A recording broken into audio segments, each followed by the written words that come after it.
What can hunters expect from the outdoors during these next 2 weeks? Jeremy is back in the backyard with a look at our forecast. Jeremy, definitely a chilly morning to be out in the woods today. Yes, and we're going to have a string of chilly mornings. Average low temperature for this time of year, Jack, it is below the freezing mark at 31. I see several nights in a row where temperatures will fall into the 20s, and if you're in the mountains, they might fall into the low 20s. Next week, Friday morning, temperatures could be down in the teens for everyone for the first time so far this season. But before we even get into the cold temperatures at the end of next week, we got to talk about the rain and snow potential for tomorrow and then again on Tuesday.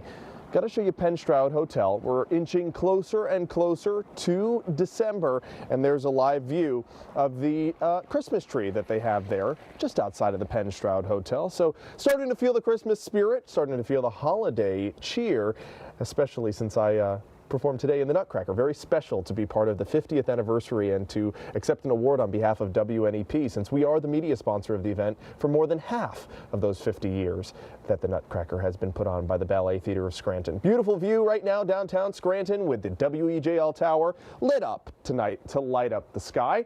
Current temperature right now, we are at 31 degrees. We started off the day at 28 and we only got up to 37 degrees today. Temperatures now falling to the 20s for Mansfield and Ridgebury with 24 in Storuca, 31 in Stroudsburg and Saylorsburg, 33 for Williamsport and 33 for Bloomsburg. Warmest spot on the map right now, Lewisburg at 38. Temperatures today didn't break into the 40s for all of our major cities. We were in the 30s all day today. Allentown, the only one of the cities on our map that hit 40 on the dot. And we've got clouds overspreading the region now, and a few sprinkles starting to make their way into Lycoming County. The air just is not moist enough to allow those flakes or drops to make it to the surface just yet. We have to moisten up all of the levels of the atmosphere in order for it to make it to the surface, and that's going to be an issue that this system on the way is going to contend with, the dry air. So as it moves towards us, although it's a pretty significant and standard swath of snow over much of the Ohio Valley and up into the Great Lakes region,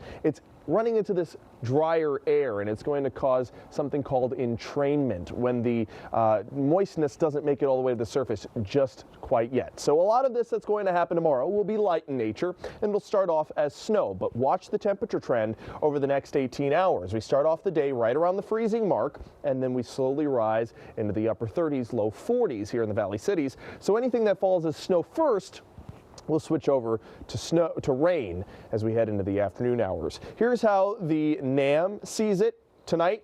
Already showing the possibility of flurries. I think that that's an overestimate. We won't see any real moisture until tomorrow morning around daybreak.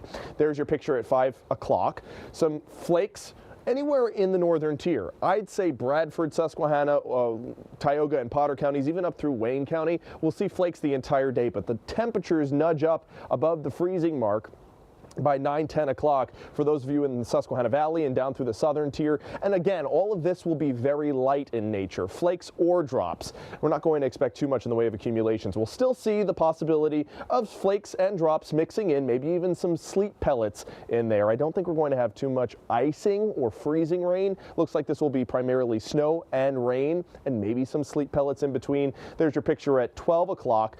Looks like we could continue to have flakes and drops mixing in until around 3. Then we clear things out for the most part, maybe some lingering moisture into the evening hours, but I'd say most of us done with the flakes and drops by 3 p.m. So if you're traveling to get home from the holiday that you just had, I'd suggest past 3 p.m. when there's no flakes or drops in the sky, causing reduced visibility. Here are the accumulations for what we're expecting tomorrow. Just a few tenths of an inch of snow. And remember, it'll be rain in there too, just a few hundredths of an inch of rain. So this is not really the system that is going to cause major travel impacts. That comes on Tuesday when we have a low pressure system right up the coast, and both models now in agreement that this will be an all snow event. And that would cause a swath of snow for the entire Northeast between Tuesday morning and Tuesday evening, exiting before we get into Wednesday. And it is possible we could have a general 1 to 3 inches, and the further east you live, more snowfall. Now, I want to show you the model analysis, the comparison.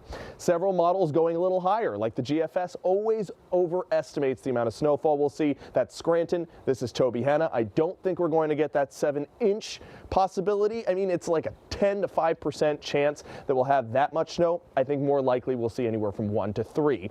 Further east, maybe some pockets of 3 to 4, but that's about it for Tuesday. We might have to issue a weather impact alert day as we get closer. There's your 7-day forecast. Temperatures below average all the way through this upcoming week, except for Sunday. When we get into the afternoon, things change over to rain.